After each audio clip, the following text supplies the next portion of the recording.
Сонымен бастай береміз. Барлықтарыңызға қайырлы күн, құрметті оқушылар. Сіздермен бірге мен Исраил Бекжан. Бүгін сіздермен химияға ОУТ-ға дайындық курсын жалғастырамыз. Бізде онлайн интенсив.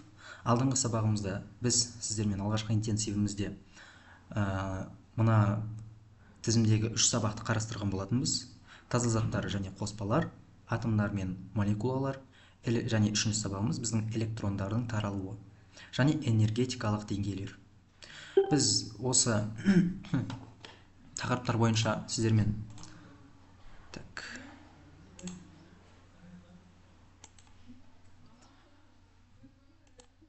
бірге осы тақырыптарды қарастырған болатынбыз.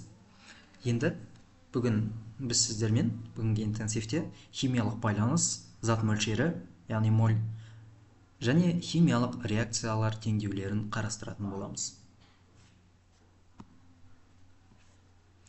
Алдыңғы сабақта сіздердің естеріңізде болса, біз көбінесе энергетикалық деңгейлерге, электрондардың қандай деңгейлері бар екендігіне толығырақ тоқталған болатынбыз. Немесе YouTube-та сақталған видео бар, 23 күні өтілген интенсив деп тауып қарасаңыздар болады. Сол жерде біз сіздермен осы мынау екінші және үшінші деңгейлі тапсырмаларды бірге орындаған болатынбыз. Ал енді бүгін тура осы екпінмен жалғастырамыз. Біздің бүгінгі өтетін сабағымыз ол химиялық байланыс және формулалар. Оның ішінде валенттілік, тотығу дәрежесі және формула құруды үйренетін боламыз. Сонымен тотығу дәрежесі және формула құру дейді. Бұл дегеніміз не? Тотығу дәрежесі дегеніміз металл мен бейметалл қосылысында металл оң зарядты, ал бейметалл теріс зарядты болады. Бұл қосындысында. Ал нөлдік қосынды принципі. Бұл қосылыс құрамындағы элемент атомдарының зарядтарының алгебралық қосындысы нөлге тең болады. Бұны біз қалай түсінеміз? Бұны біз сіздермен қанекей натрий хлориді, яғни қарапайым ас тұзының мысалында қарастырып көрейік. Бұл қалай? Мысалы, натрий хлориді. Сіздерге түсінікті болу үшін ең қарапайым формуладан бастайық. Натрий хлор. Натрий хлор.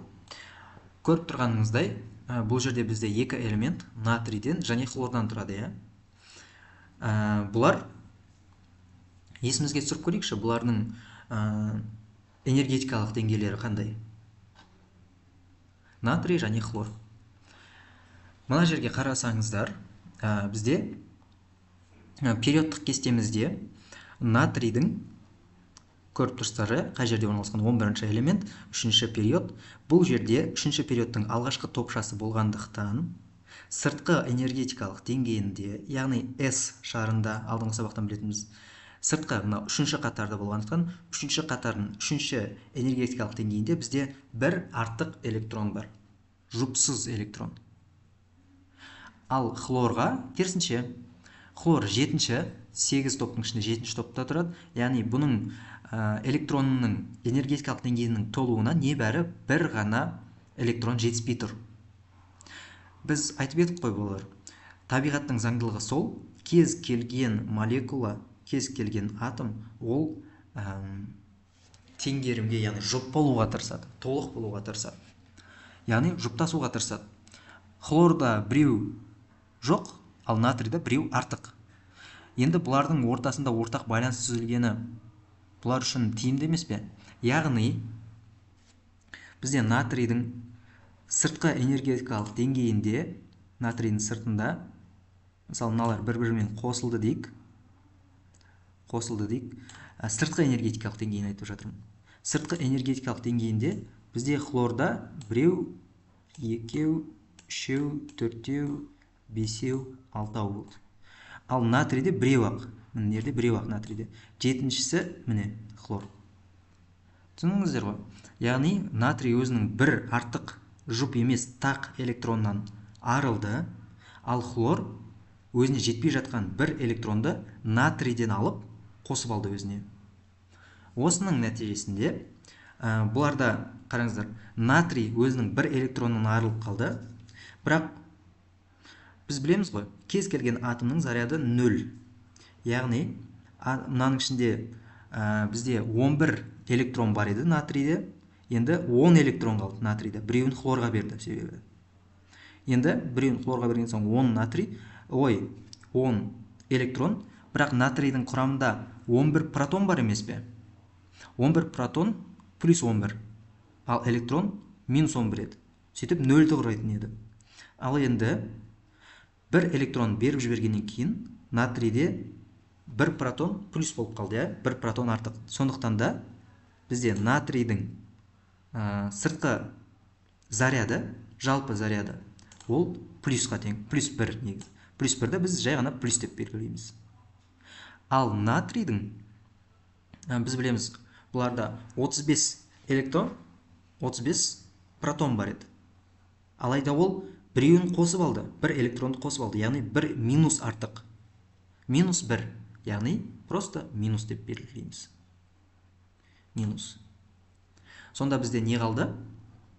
Мынау сіздерге түсінікті ғой, барлық жұп болуға тырысады. Сондықтан натрий өзінің бір электронын берді, бір минус зарядты бөлшегін берді де, өзі плюс зарядты болып қалды.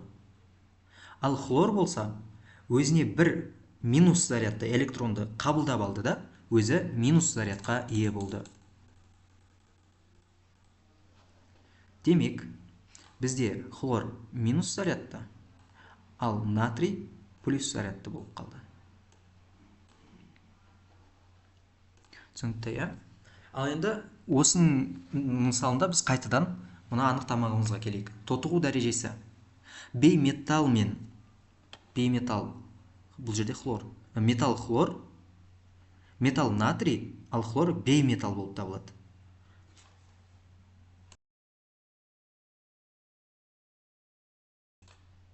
Түсіндік қой? Натрий бұл металл, хлор бұл бейметалл. Осылардың қосындысында бізде, бұлардың қосындысы ғой енді астозы натрий хлорид. Бұл жерде натрий плюс зарядты болады, металл, ал хлор минус зарядты болады. Ал енді нөлдік қосынды принципі дегеніміз не? Осы қосылыс құрамындағы элемент атомдарының зарядтарының алгебралық қосындысы нөлге тең болады. Бұл қосылыс тұр натрий хлоридіміз. Мысалы, 1 плюс пен 1 минустың заряды нөлге тең болмайды ма? Сондықтан да бұл нөлдік қосынды принципі дегеніміз осы. Любой қосындысына алып қарасаңыздар, оның жалпы қосындының заряды сырттай нөлге тең болады. Енді осы басты екі принцип арқылы, нөлдік қосынды принципі және тотығу дәрежесі заңдылықтарына сәйкес, біз формула құрудың алгоритміне келдік. Оны біз енді азоттың оксидінің мысалында қарастырамыз. Яғни N2O3. N2O3. Енді қарайық. Мұна екі элементпен жақсылап танысылайық. N2O3. N дегеніміз бұл азот. Ал O дегеніміз оттек. Азот, міне көріп тұрсыздар, бұның сыртқы энергетикалық деңгейінде бізде мынау S бірінші деңгей дедік, мына бірінші деңгей тұр, 1S тұр. Мынау екінші қатарда бұл қызыл түспен белгіленген екінші S. Енді екінші S-тен кейін сары түспен басқа электрондық деңгей бар, ол бізде P. 2P, екінші периодтың P бұлты, 2P. Енді 2P-да бізде азотта сыртқы қабатында 3 электрон бар. 3 электрон бар. Ал енді бұған сондықтан да көбінесе мына оттекке қараймыз енді. Оттекте тоже сондай 2S2 толып қалған. Ал енді 2P-ға міне 4-еу тұр, толуына 2 жетпей тұр. 2 электрон жетпейді сыртының толуына. Демек, бұл дегеніміз мына жерде азот азот.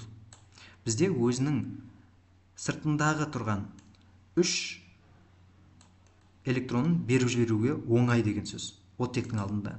Яғни 3 валентті элемент оксидінің формуласының сұлбасын сызамыз бірінші. Міне. Кез келген формуланы жазатын болсақ, бірінші белгілеп аламыз. Бір элемент, оның валенттілігі, екінші элемент және оның валенттілігі. Енді осы формуладағы элементтердің қосылыстарындағы зарядын қойып аламыз. Мен сіздерге кейіннен сұрасаңыздар WhatsApp-қа, мен сіздерге барлық мына жердегі периодтық кестедегі элементтердің валенттілік кестесін жіберемін. Барлық химиялық элементтің өзіндік валенттік кестесі бар. Олар қандай валентті бола алады деген сұраққа жауап беретін. Ендеше қарастырамыз. Бұл жерде мысалы N2O3, яғни азот оксидінде бізде сыртқы электронында плюс 3 және оттектікі минус 2. Енді элемент атомдарының зарядтарының абсолюттік мәндерін ең кіші ортақ еселігін табамыз. 3 пен 2-нің ең кіші ортақ еселігі бар еді ғой, алгебрадан тапқан. Ол бізде 6, екеуіне де бөлінетін сан 6, 3-ке де бөлінеді 6, сонымен қатар 2-ке де бөлінеді. Енді сол сандардың ең кіші ортақ еселігін элементтің зарядтарының абсолюттік мәндеріне бөліп, сол элементтің индексі етіп жазамыз. Бұл қалай? Міне, мына жерде тұрған N-нің валенттілігін айттық, ол бізде 3 дедік. 3-ті 6-ны енді 3-ке бөліп аламыз, ол 2. Сөйтемізде N-нің астына 2-ні қоямыз. Ал келесісі ол бізде оттек қой. Оттектікі минус 2 дедік. Оттектікі 2 дедік. Ал енді сол 6-ны аламыз да біз 2-ге бөлеміз. Сол кезде 3 шығады. Ол 3-ті аламыз да біз мына 10-ның астына қоямыз. Оқушылар біліп алыңыздар, мынау астында бүйтіп тұрады ғой. Бұл астында тұратын нәрсені біз индекс деп атаймыз. Индекс саны.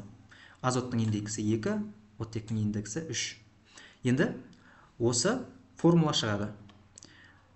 Қойып алдық. Демек, формула N2O3 болады. Енді естеріңізде сақтап алыңыздар, сіздер енді бастап жатырсыздар ғой. Кез келген қосылыстар, міне, мысалы 2 элементтен тұратын заттар бар ғой, мына жерде натрий болсын, натрий хлорид болсын, азоттың оттекпен қосылысы болсын. Бұларды біз қосылыс деп атаймыз. Осыған байланысты бізде элементтің соңында қосылыстың соңында қандай элемент тұрса, оның аты да соған қарай өзгереді. Мысалы, мына жердегі қосылысымыз бізде O деп аяқталды ғой. O деп аяқталды, оттекпен аяқталып тұр.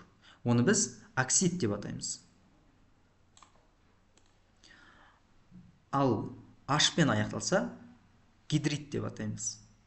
Гидриді деп атаймыз. Мысалы, натрий гидриді деген сияқты. Келесісі S-пен аяқталса, мысалы, S-пен аяқталатын кейбір қосылыстар бар. Олар мысалы бізде H2S.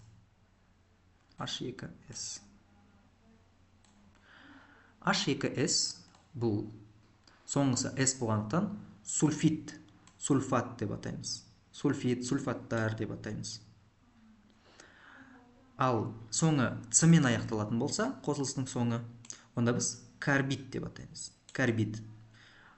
Ал егер N-мен аяқталатын болса, яғни азотмен аяқталатын болса, нитрид. Силиконмен, то есть кремниймен аяқталатын болса, силицид. Астатпен аяқталатын болса, арсен деп атаймыз. Бұны сіздер просто жаттап алыңыздар. Бұл бізде химиялық байланыс және формулалар тақырыбы болатын. Осы тақырып бойынша түсінгендеріңіз болса, осы период мына бірінші деңгейлі тапсырманы орындаңыздар. Сіздерге орындауға 5 минут уақыт беремін.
Сіздер өз беттеріңізше мына бірінші деңгейлі тапсырманы орындадыңыздар деген ойдамын.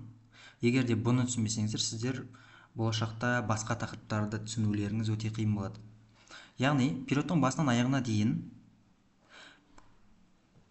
бейметалдық қасиет қалай өзгереді? Периодтың, бізде период дегеніміз міне 1, 2, 3, 4, 5, 6, 7, иә, міне үлкен сандармен көрсетілген. Ал мынау 1, 2, 3, 4 деп 11-ге дейін кеткен, бұлар бізде қатар. Мынау период, жаттап алыңыздар. Бізде 7 период, 11 қатар, 8 топ бар, иә. Яғни топтардың өзін біз алдыңғы сабақ айтып өткеніндей топшаларға бөлеміз. Ол А және Б топшалары. А және Б топшалары. Ол дегеніміз қалай? Ол дегеніміз былай болады. Мына жерде литий, натрий, калийді көріп тұрсыздар, иә? Бұлар міне А тобына жатады, міне мына қатарда тұрған. Егер де периодтық кестеде сіздер элементтің мына оң жақта жазылған көрсеңіз атын, мысалы купрум, аргентум, аурумдардың, иә, мына оң жақ қарай жазылған. Демек бұл Б топшасына тиесілі. Яғни бірінші топ Б топшасы. Сондықтан 4-ші период 5-ші қатар деп атаймыз. Түсінікті ғой? Сіздер қатары мен периодты шатастырып алмаңыздар. Енді біз айттық, периодтық басынан аяғына дейін, міне басынан аяғына дейін бейметалдық қасиет қалай өзгереді? Аяғына қарай бізде бейметалдық қасиет артады деп жауап береміз. Ал топтар бойынша жоғарыдан төмен қарай элементтердің металдық қасиеті қалай өзгереді? Мына топқа қарай, міне төмен түскен сайын металдық қасиет арта түседі. Жоғарыдан төмен қарай металдық қасиет арта түседі деп жаттайсыздар. Келесі. Енді калий хлориді осындай қосылыстардың жұптарында қайсысы оң, қайсысы теріс зарядталғанын анықтаңыз дейді. Бұны қалай анықтаймыз? Балалар, просто лайфхак айтайын. Қосылыста қай элемент бірінші тұр, соның заряды оң деп жаттап аласыздар. 99% қосылыстардың жазылуында калийдікі, мысалы, басында тұрма, бұның заряды оң болады.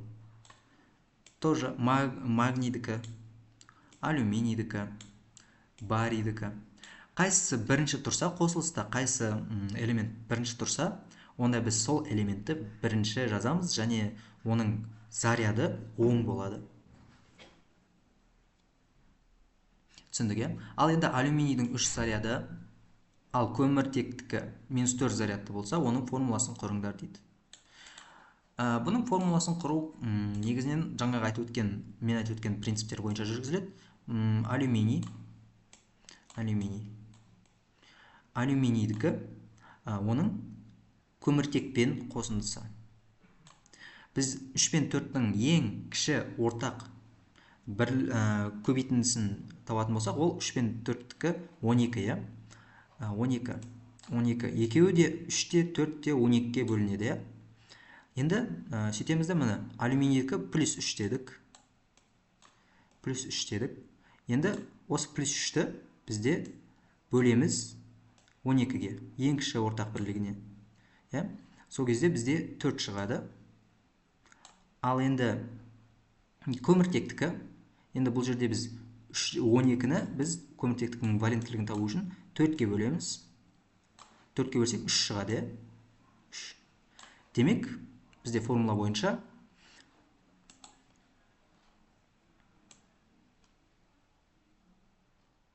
алюминий 4, көміртек 3 деген жауапты аламыз. Ал енді калий иодидінің молекуласының түзілуін электрондарды беру және қосу үдерісін көрсетіп түсіндіріңдер. Калий иодиді мен жаңа сіздерге көрсетіп өткендей натрий хлоридінің мысалымен бірдей. Жаңа айтып өткеніндей сол калий плюс зарядты, иод минус зарядты болып табылады. Қосындының абсолютті соңғы мәні плюс пен минус ол 0-ді береді. Мыс сульфатындағы элементтердің массалық қатынасын анықтаңдар. Массалық қатынасын. Түсінікті ғой? Бұл қалай жүргізіледі? Бұл дегеніміз, бірінші біз бұндай мысалды орындаудан бұрын оның формуласын жазып аламыз. Купрум, бізде мыстікі купрум деп атаймыз. Сульфат дегеніміз SO4. Жаттап алыңыздар. Сульфат дегеніміз SO4. SO4. Енді бұның біз жалпы массасын анықтаймыз қалай? Біз жай ғана периодтық кестені ашамыз. Мыстікін көріп тұрмыз, мына жерде сіздерге көріне ме көрмей ме білмеймін, 64 деп жазылған. Мыстың молекулалық массасы 64. Мыстың молекулалық массасы 64.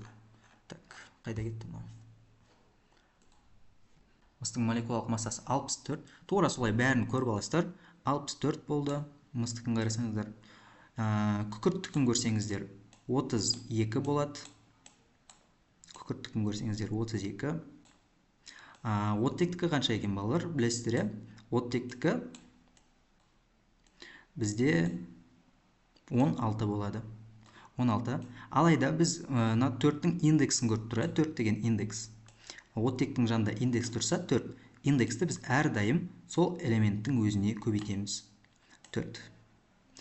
Сонымен қосындыны орындаймыз. Алгебралық жауабы 98 шығады. Тура осылай алдағы уақытта кез келген есеп шығаратын кезде массалық, бұл молекулалық массасы. Енді бізден нені сұрап тұр? Енді бізде массалық қатынастарын сұрап тұр емес пе? Қатынасы дегеніміз не? Ауыр, жеңіл дегенге байланысты ғой. Енді ол үшін не істейміз? 98. Бүкіл элементтерді, мына жердегі бүкіл элементтерді әрқайсысын жеке-жеке білдік, соның барлығын 98-ге бөліп шығамыз. 64 бөлінген 98 неш болады? 64-ті 98-ге бөлсеңіздер.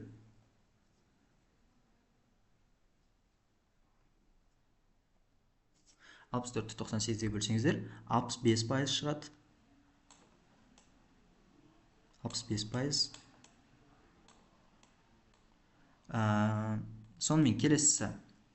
Бізде күкірт, күкіртті бөлесіздер 98-ге тоже. Оны да 98-ге бөліп шығасыздар. Ол кезде 33 шығады, жуықтаған кезде. 33% бұл бөлестер ғой, 32-ні 98-ге бөліп, оны 100%-ға көбейтесіздер қатынасын білу үшін. Массалық қатынасын білу үшін. Ал енді 16-ны 4-ге көбейтсек бізде 64 болады. Енді сол 64-ті бөлеміз 98-ге.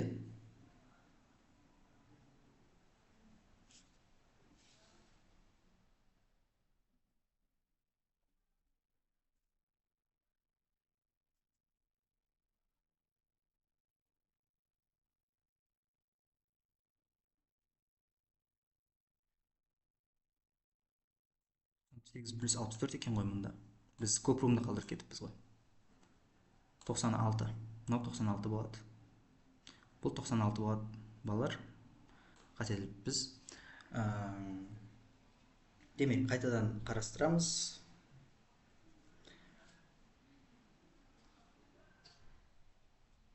$160 болады екен, 160. Демек, біз бәрін қатестедік.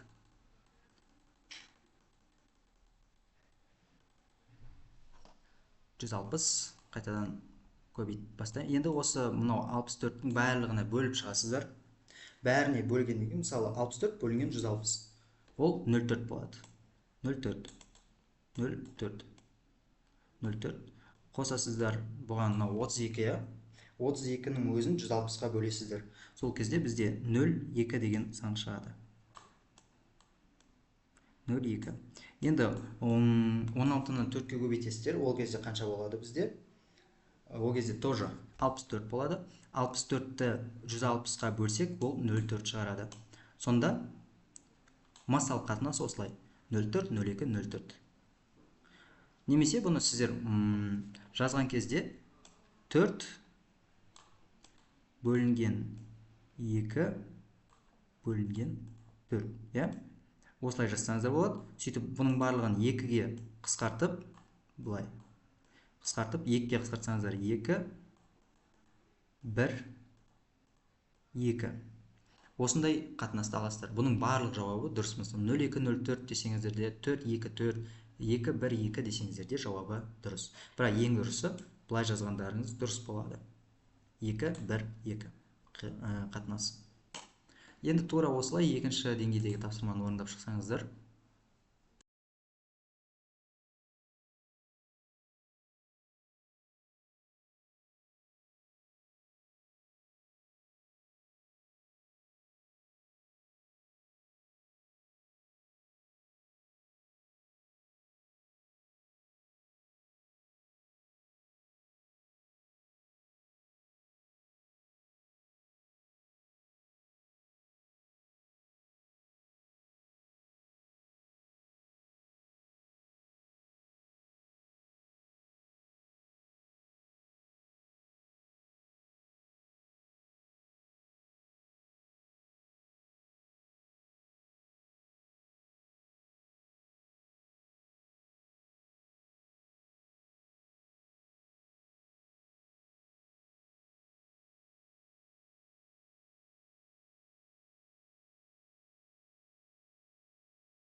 құрметті оқушылар, сіздер бұл тапсырманы орындадыңыздар деп сенемін.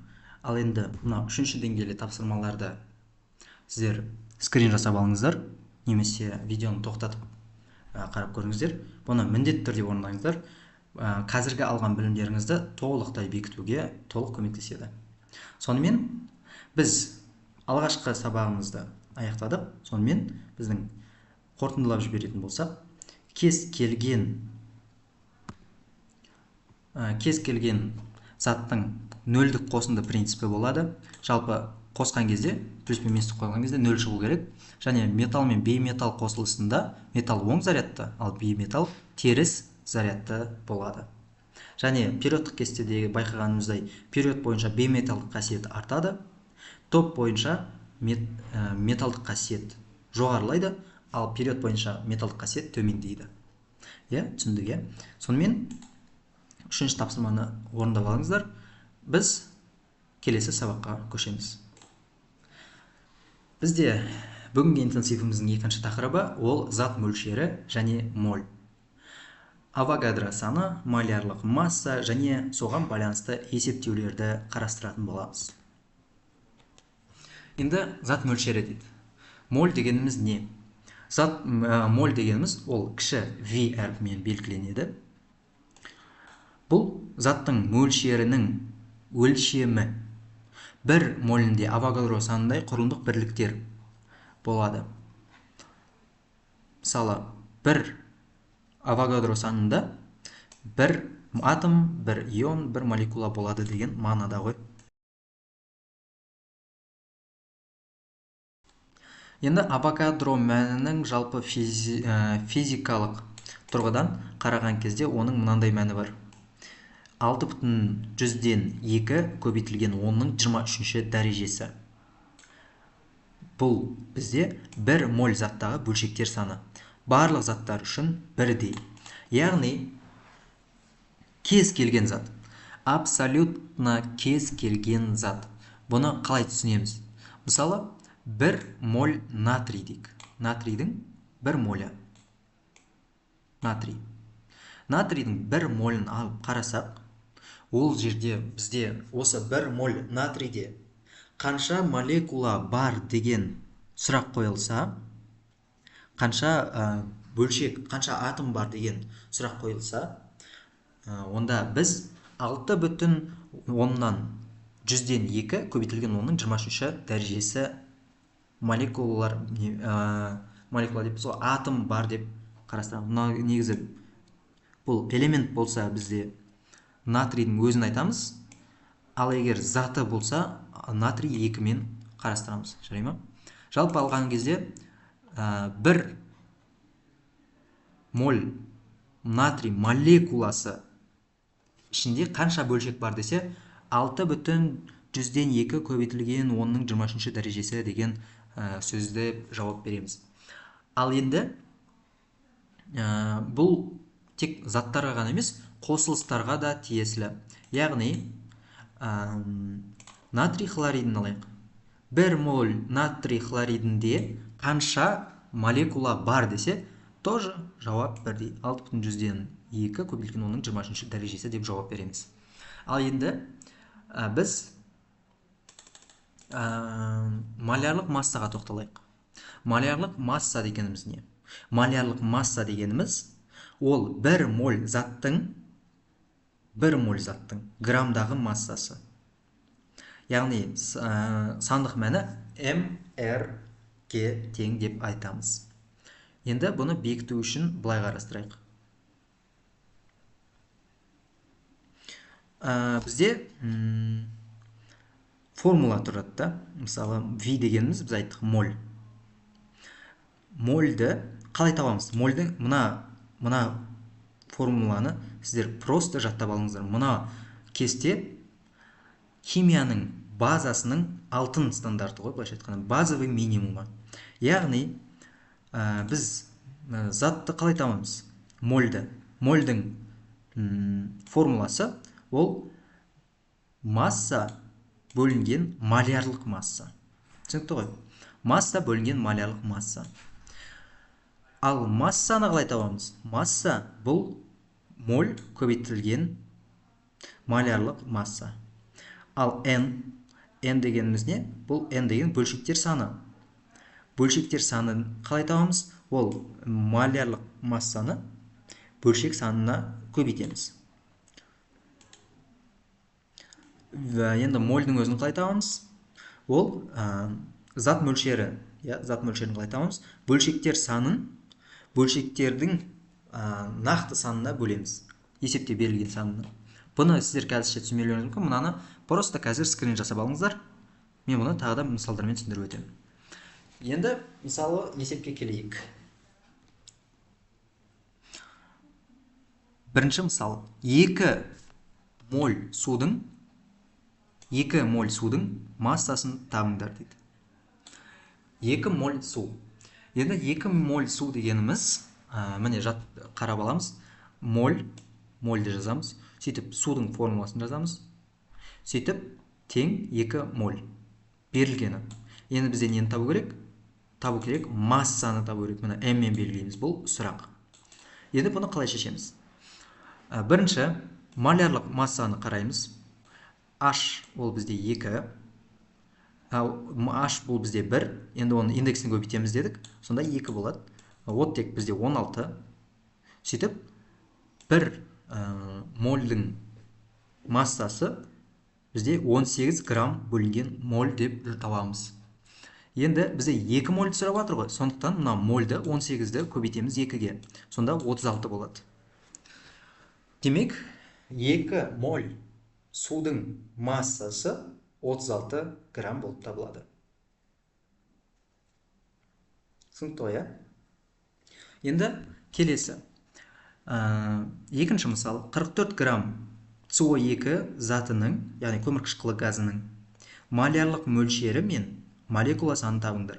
Малярлық мөлшерін табу үшін біз бірінші молекулалық массасын қараймыз. Молекулалық массасы 44 грамм бөлінген моль. Енді бізде мольін табу керек, сұрақ мольді табу керек деп тұр. Ол үшін массаны бөлеміз молекулалық массаға. 44 бөлінген 44 тең 1 моль. Енді бізде не сұрап жатыр? Молекула санын сұрап жатыр. Молекула санын табу үшін біз мольді көбейтеміз есепте берілген молекула санына. 1 моль бізде Авогадро саны 6,2 көбейтілген оның 23 дәрежесі, көбейткенде тура сол сан шығады. Демек, 44 грамм көмірқышқыл газында 1 моль көміртек бар, көмірқышқыл газы. Және 6,2 көбейтілген оның 23 дәрежесі санында молекула бар деген сөз. Бұл өте қызық тақырып. Онсында есептер өте көп келеді. Алғашқы 10 сұрақ бар ғой бұтыдағы. Соның ішінде есептердің сүйікті, популярный сұрақтарының бірі. Сондықтан да бірінші деңгейлі тапсырманы орындап көріңіздер.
бірінші деңгейлі тапсырманы орындап болсаңыздар, екінші деңгейлі тапсырманы орындап көріңіздер. Бұл жерде бізде тек қана есептер, міндетті түрде қолдарыңызға химиялық кестені, периодтық кестені алып қарап алыңыздар. Біз жаңа 1 моль судың 2 моль суды есептедік, енді 5 моль суды есептеп көріңіздер. Тура солай есептейміз, тек қана енді 2-ге емес 5-ге көбейтеміз.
Енді сіздерге мына 1 литр деген түсініңіздер ғой, бұл бізде кәдімгі массаны берген. Кәдімгі масса дегеніміз, біз оны міндетті түрде граммға айналдыру керекпіз. Грамм дегеніміз 1000 литр, 1000 грамм. 1 литрде 1000 грамм бар, 1000 грамм. Бұл дегеніміз бізде судың массасы.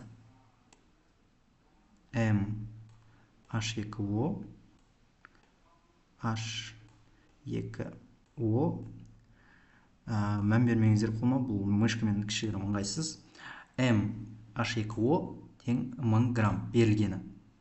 Енді сода қанша молекула бар және қанша моль болады? Бірінші, бұның біз молін есептеу керекпіз. Мольді есептеу үшін V H2O дейміз. V H2O тең болады. Бұл үшін біз берілген массамен молекулалық массаны бөлу керекпіз. Демек, бұл дегеніміз 1000-ды бөлеміз 18-ге. 18-ге бөлеміз. Бөлеміз ғой бұлай. Сонда қанша шығады? 1000-ды сіздер 18-ге бөлу керексіздер. Сол кезде бізде 55 шығады, 55-ті қысқарта саламыз артын 100-ге дейін. Сонда бізде 55-те 56 деп шығады. Демек, бізде V, яғни судың молі 55-те 56 моль. Енді бұл мольді бізде не сұрап тұр? Бізде молін таптық, 55-те 56 моль. Енді молекула қанша десе, жаңағы Авогадро саны бар еді ғой. 6 көбейтілген 100-ден 2 көбейтеміз 10-ның 23-ші дәрежесі, соған көбейтеміз. Сол кезде қанша шығады? Көбейтілген 55-те 56.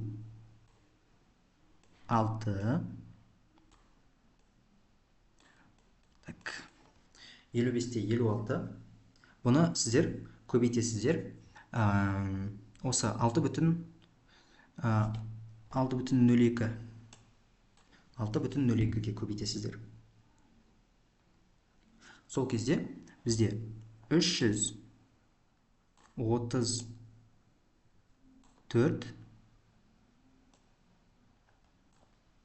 де 47.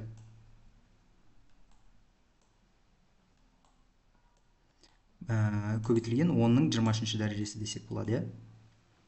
Немесе бізде негізінен жауап бойынша мынаны 6,02 деді ғой, сондайға дейін келтіру керекпіз, яғни бір бірлікке келтіру керекпіз. Ол үшін 1, 2, 3,34, яғни 25 деп аламыз енді. Жарай ма?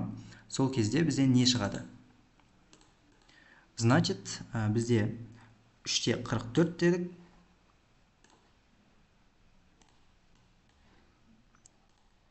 Демек, 10-ның 25 дәрежесі. 3-те 34. Бізге мұнаның уже қажеті жоқ. Мынаны қысқартып тастай саламыз. 3-те 34 көбейтілген 10-ның 25 дәрежесі. Осынша штук бізде молекула бар деген сөз. 1 литр судың ішінде. Енді тура осылай мынаны орындаңыздар деген ниеттемін. Сонымен 3-ші деңгейлі тапсырманы орындап көріңіздер.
тапсырманы сіздер түсіндіңіздер деп ойлаймын.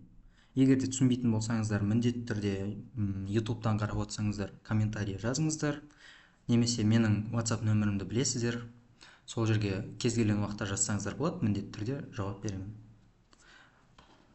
Сонымен бізде келесі сабаққа көшеміз. Бүгінгі интенсивіміздің келесі сабағы ол химиялық реакциялардың теңдеулерін құру. Реакция типтері және оларды теңестірумен айналысатын боламыз. Яғни, міне, бізде жалпы бүкіл химия ғылымын алып қарасаңыздар, оның барлығы реакциялардан тұрады, химиялық реакциялардан. Ал енді химиялық реакциялардың барлығын біз төртке бөліп қарастырамыз. Ол әрине қосылу реакциясы, ыдырау реакциясы, алмасу реакциясы және орын алмасу немесе орын басу реакциялары. Төрт түрі. Қосылу реакциясы, яғни екі заттың бір-біріне қосылуы. А плюс Б тең АБ шығады. Енді мына жерде біліп алыңыздар, А деген бір элемент, Б деген екінші элемент. Тура енді ыдырау реакциясы. Осы күрделі заттың екі қарапайым заттарға ыдырауы. АБ, оны біз А және Б-ға ыдыратамыз. Оны біз мына жерде көріп тұрған сынап оксидінің мысалында қарастырамыз. Сынап оксиді сынапқа және оттекке ыдырап отыр. Бұл ыдырау реакциясы. Ал енді алмасу реакциясы дегеніміз, бұл екі күрделі зат өзара алмасу арқылы екі жаңа зат түзеді.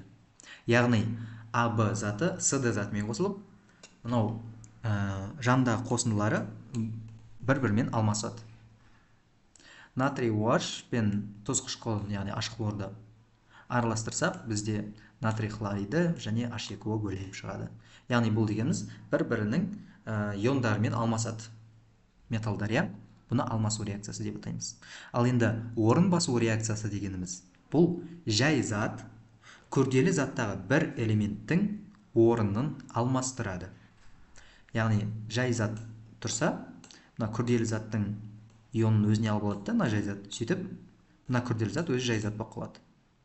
Бұны біз мырыш, көбейтілген су күкірт қышқылы, сол кезде мырыш қышқылы болады да, сутек бөлініп өзі шығады. Бұны сіздер просто жаттап алыңыздар. Бұл химиялық реакциялардың төрт типі. Енді осы жерден қызық басталады сіздерге. Бұл химиялық теңдеулерді, жаңағы айтып өткен химиялық процестерді теңестіру алгоритмі. Кез келген өмірде теңдік бар, бар зат өзінен өзі жоғалып кетпейді, ал жоқ зат өзінен өзі пайда болмайды. Сондықтан да қандай да бір зат түзілу үшін, қандай да бір, мысалы, реакцияға 1 грамм зат түсетін болса, реакциядан кейін ол 1 грамм зат болады. 3 грамм немесе 4 грамм болып қалмайды, немесе жарты грамм болып қалмайды, жоғалып кетпейді. Барлық заттар бір-бірімен байланысты. Теңдеуге дейінгі және теңдеуден кейінгі элементтердің массалары бірдей болуы тиіс. Яғни, теңестіру алгоритмін былай қарастырамыз. Бұл реакция өнімдерін анықтаймыз. Сөйтіп, олардың теңдеу схемасын жазамыз. Бірінші реакция өнімдері, мысалы, бірінші теңестіруде қарастырайық. Алюминий мен хлор жазып аламыз. Сөйтіп, оның схемасын сызамыз. Міне. Бұл қосылу реакциясы, көріп тұрғандарыңыздай. Бұл жерде сөйтіп, сол жақ және оң жақта әрбір элементтердің атом санын санаймыз. Сөйтіп, коэффициенттерді орналастырып, атом сандарын теңестіреміз. Сөйтіп, молекулалардың ең кіші ортақ еселігін табамыз. Оған мысал ретінде мынаны қарастырайық. Мысалы, алюминий мен хлор 2 қосылады. Мен уже теңестіріп қойғам. Былай қарасақ, просто алюминийді аламыз, сөйтіп оған хлорды қосамыз. Ал хлор 2. Бізде алюминий өзі жеке жүре алады, бірақ хлор әрдайым 2-мен жүреді. Хлордың өзін аламаймыз, хлор әрдайым молекулалық деңгейде болады. Сондықтан хлор 2 дейміз. Енді бұдан бізде ал хлор 2 түзілмейді. Ал хлор 2 деп ала алмаймыз. Себебі мынанікі минус болғанмен, мынау әрдайым 3 валентті. Плюс 3 валентті. 3 валентті болғандықтан, мынау әрдайым біз 0 болу керек дедік қой. Демек мынаның үшеуін алу керекпіз. Демек хлор үшеу болады. Енді қарайық. Хлор бізде үшеу болды.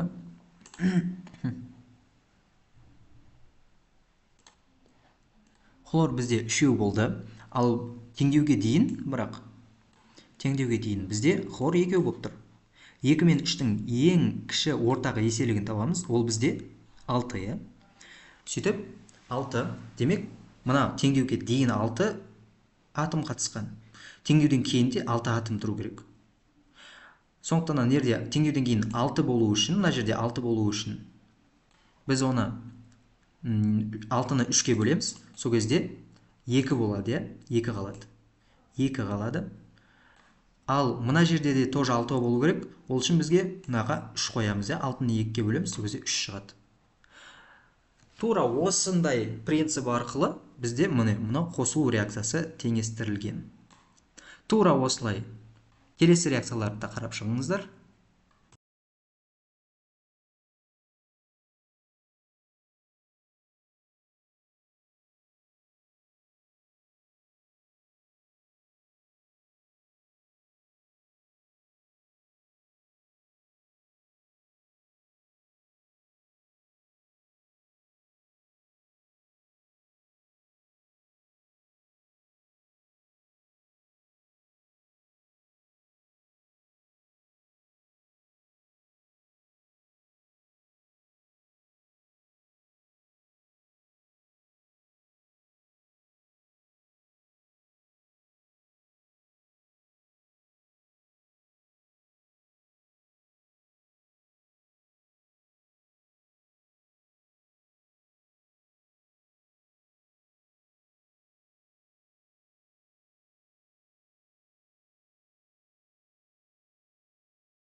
Сіздерге бұл теңдеулердің қалай құрастырылғаны түсінікті болды деп ойлаймын. Енді ішіндегі тағы бір күрделісін бір қарастырып өтейін сіздермен. Мына жерде магний хлориді, барий сульфаты бір-бірімен қалай алмасты, Просто мына хлорид барды да, мынау барийдің жанындағы сульфаттың орнын басты. Сөйтіп, бізде қалай болды? Бұл барып, міне мына жаққа СО. Жалпы алғанда, мынау барийдің сульфиті барды да, мынау магнийдің жанына келді. Мына магнийдің жанына келді. Ал қалған барий мен хлорид бір-бірімен қосылды деген сөз. Жалпы бүкіл теңдеулер осылай жүзеге асады. Ыдырау теңдеуін көріп тұрсыздар. Бұл жерде кішігірім өзгеше. Бір күрделі зат екі емес, үш затқа ыдырап отыр. Бұл жерде оттек, бұл газ ғой. Газ болып бөлек шығып кетеді деген сөз.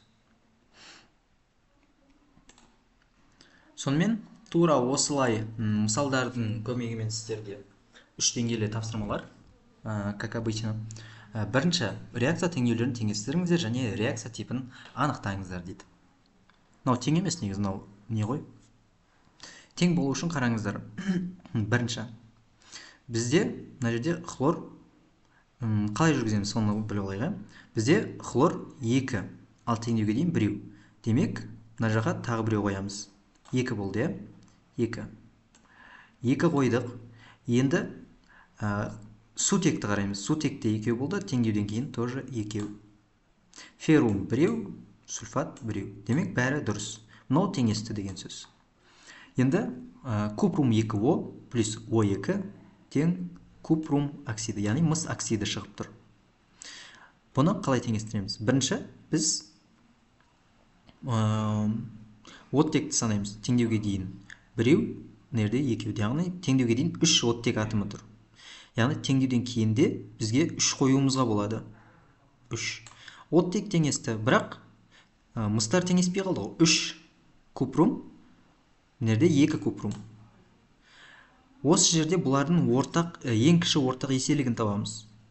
Ол әрине бізде 6, Сондықтан да енді бізде не болады? Купрумның алдына біз 6-ны қоямыз. 6-ны қоямыз. Сөйтіп, мынаның алдына 6-ны қойған соң, мынаның алдына 3-ті қоямыз. Мыналар теңесті. Былай қарасақ, 6 купрум болды. Бірақ енді қарасақ, нерде 5, мына жерде 6 болып қалды. 5 пен 6. Енді бұны қалай теңестіреміз? Енді бұны теңестіру үшін біз бетеміз 5 пен 6-ның мына жерге просто аламыз да нені қоямыз? Оттекті көбейтеміз. Яғни 12-ке дейін көбейтеміз мынаны. 12-ке дейін көбейтеміз. 12-ке дейін көбейтсек, сол кезде мына жерде 6 болады. Мына жерде 12 болады. 12. Сол кезде бізде мынаның алдына 6 қойылды. Мына жерде 6 плюс, мына жерде оттектің 2-і тұр, 6 болды, мына жерде нерде 2. Демек, бізге тағы 2 жетіспейді. Оны алдына міне бүйтіп 2 қойып жібереміз. Сол кезде бізде теңдеу теңеседі. Бұл жерде сәл өзгеше жүреді. Көрдіңіздер ғой? Жалпы теңдеуге дейінгі және теңдеуден кейінгі, мына теңді көріп тұрсыздар ғой?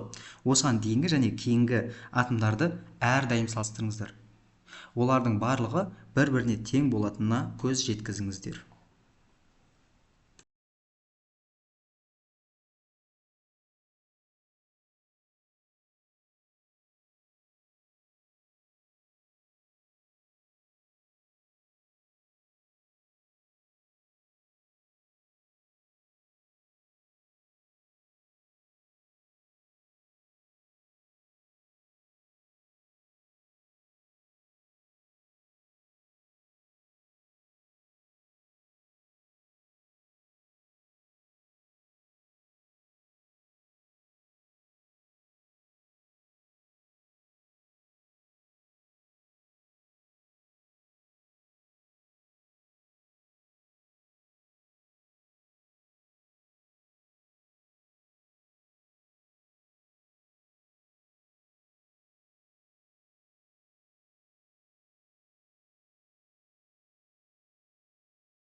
ыдырау реакциясын көріп тұрсыздар, иә?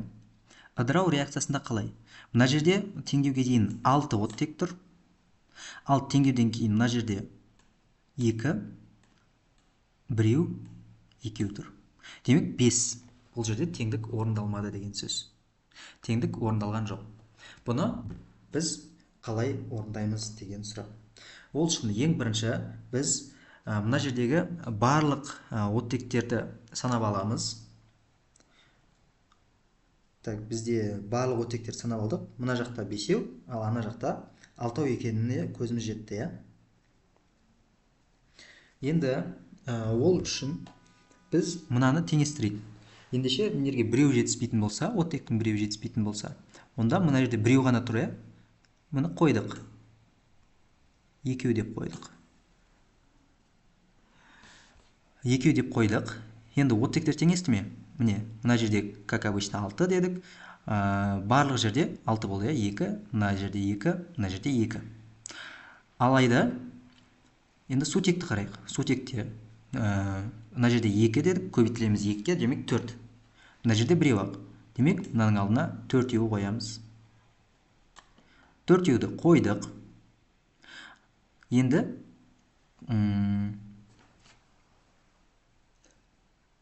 бұл жерде не болды? Бұл жерде бізде N, яғни азот. Мына жерде 4-еу, ал мына жерде біреу болып қалды. Енді бұның алдына 4-еу қоямыз. Бұның алдына 4-еу қойдық. Енді біз сутек пен оттекті теңестіріп алдық. Алайда оттекті білмейміз, оттекті қайттан санаймыз. Мына жерде 4, мына жерде 8, мына жерде 2 болды. 10 болды ма? Оттектің өзімен 12. Демек, бұл да 12. Теңдеулер осылай орындалды. Бұл бізде бірінші деңгейлі тапсырмалар. Келесісін қарастырып көрейік. Келесісінде бізде қалай? Келесісінде алюминий оксиді мен күкірт қышқылын араластырған. Сол кезде күрделі қосылыс және су бөлініп шыққан. Енді бұны қалай есептейміз? Ең бірінші SO4-ке мән берейік. SO4, мені көріп тұрғандарыңыз. Осыған мән беріп қарайық. Бұл жерде не болып тұр? Бұл жерде SO4 үшеуге көбейіп кеткен. Демек, мынаның алдына 3 қойып көрейік. 3 қойылды. Демек, SO4-тер теңестірілді. Бірақ сутек мына жерде 6 болып кетті. Бізде мынаның алдына 6 қоямыз. 6 болу үшін 3 қоямыз. Сол кезде мынау 6 болды. Енді қарап салыстырып көрейік. Алюминий 2, ал енді оттек болса, бізде оттек 3, мына жақта тоже 3, мына алдындағы коэффициентпен. Бұл да 3-ті берді. Демек, теңдеуіміз теңесті деген сөз.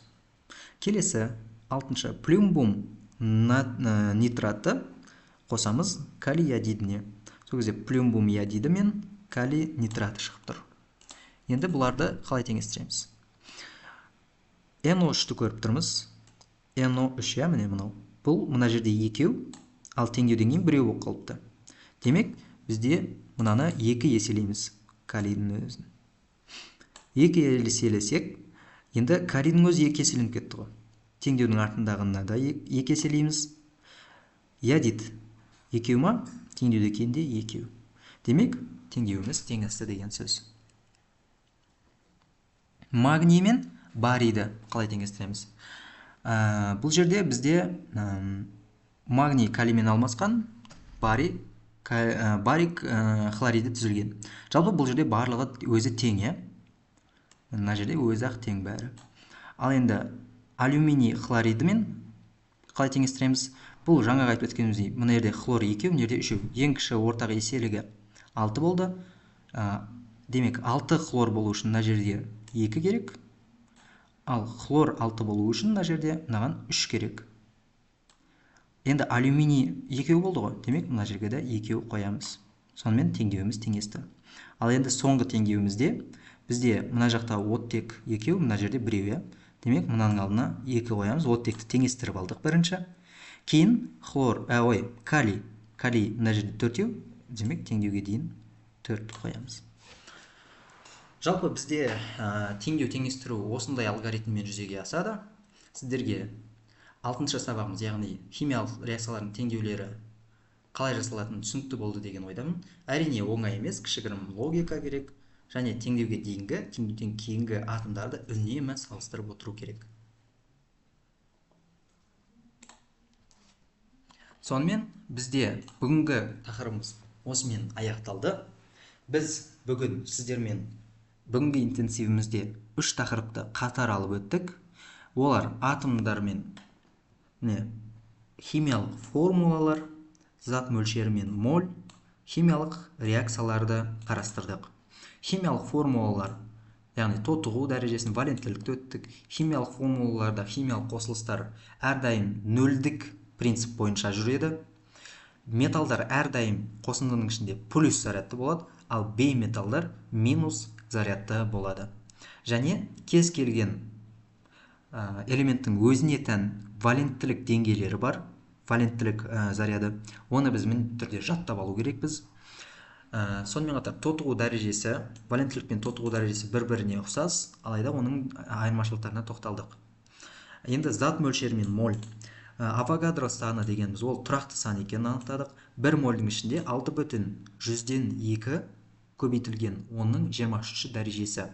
Осынша бөлшек бар екенін анықтадық 1 мольде, және молярлық масса дегеніміз сол 1 мольде болатын. Бізде периодтық кестеде ашамыз және қараймыз. Мысалы, көміртектікі 12, оттектікі 16, азоттікі 14 деген сияқты. Сонымен қатар химиялық реакциялар.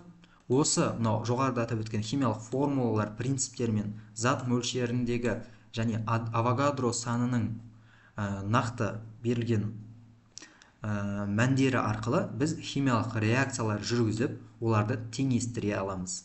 Сіздермен бірге бүгін сол теңестірулерді жүзеге асырдық. Бүгінгі сабақ сіздерге толықтай түсінікті болды деген ойдамын. Егер де артық қалып кеткен сұрақтарыңыз болса, оны міндетті түрде жазыңыздар, мен сіздерге жауап беремін. Және жоғарыда мен көрсеткен 3 теңгелік тапсырмаларды 3 тақырып бойынша міндетті түрде орындаңыздар. Сіздерге алдағы ұбт-ға дайындыққа сәттілік тілеймін және жоғары балл алуларыңызға тілектеспін. Мына берілген презентацияларды толықтай көшіріп конспекттеп алыңыздар. Сіздермен осы сенбі күні жолыққанша қош, сау болыңыздар.